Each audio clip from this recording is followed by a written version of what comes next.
Hi, I'm Michael Shanks, actor, and I was on a show called Stargate. And if you had to remember just one moment of all these years of Stargate, what would it be? Oh God!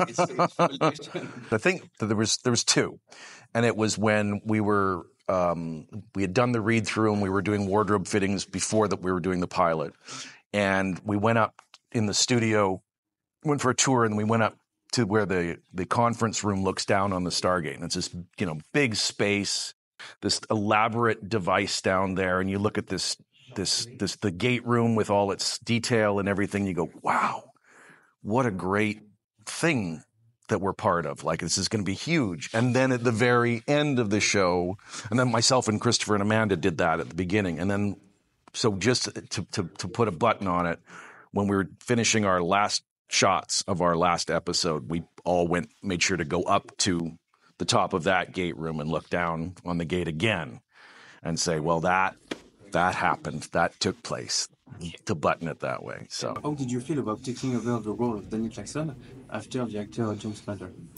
Well, to be honest, at the time, I was just happy to have a job. I just finished a second year of a Shakespeare festival and was sleeping on my friend's couch. And when this opportunity came up, it was great at first. I was like, oh, well, cool. I'll do, there's a roadmap here and there's a character here and he's clearly defined and these mannerisms they like and they want to do this. It wasn't until I realized I was going to be doing it for years that I went, oh crap. I need to make this my own. I can't keep doing an impersonation of James Spader doing the part. That's not a great way to make your own mark as an actor. So it was important for me to start evolving the character into something that was more me and less him. So even though he's great, I love him, but he's him. I got to be somebody else. Well, I'd watched the movie, and so I knew that this was going to be a continuation of that. And I was, because I was read it with the intention of reading for Daniel Jackson. I didn't know what to expect or how all of this would look when it was all done. But I thought it was a good continuation in order to take the basic concept and turn it into subject matter for a series.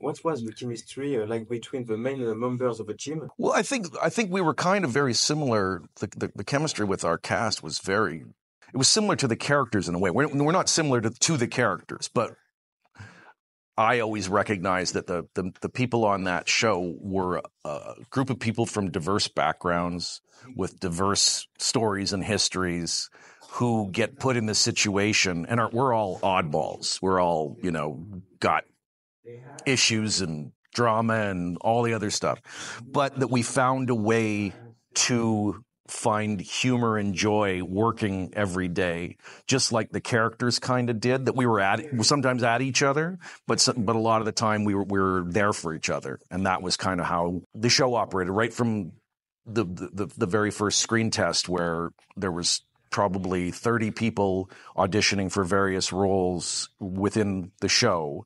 And yet somehow Amanda, Christopher, and myself ended up in one corner kind of talking to each other and spending time before anybody was cast, that we already had found, friends amongst this cast. And so when we all got cast together, it was like, oh my God, that we didn't expect that. Like, it's just rare. And so there was obviously chemistry there from the beginning in terms of friendship. And then, like I said, over the years, they become like family to you because you spend so much time with them. So you see their life from the ground up. You spend more moments with them than you do with your family, quite frankly. And so you learn too much information. So kind of like the characters. So I think that the chemistry that we had off camera kind of translated into that on camera. Okay, thank you so much. Cheers, babe.